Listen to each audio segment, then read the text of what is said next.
Во американската држава Јута започна пилот проект каде вештачка интелигенција ќе може да обновува постојни рецепти за одредени психијатриски лекови со низок ризик. Системот, развиен од Lichen Health, нема право да воведува нови терапии, да менува дози или да издава ризични лекови, туку работи под строг надзор и јасни правила. Целта е да се намали притисокот врз здравствениот систем и да се забрза процесот за пациентите со веќе утврдена терапија. Иако проектот има безбедносни механизми и човечки надзор, експертите предупредуваат дека ваквиот пристап носи ризици, особено во чувствителната област на менталното здравје.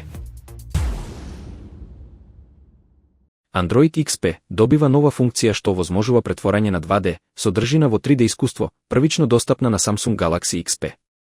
Функцијата овозможува апликации, видеа и слики да се прикажуваат во просторна форма, но има и ограничувања, поддржува резолуција до Full HD и троши повеќе батерија.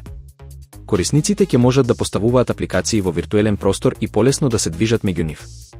И покрај ограничувањата, експертите сметаат дека ова е чекор напред во развојот на дигиталните искуства.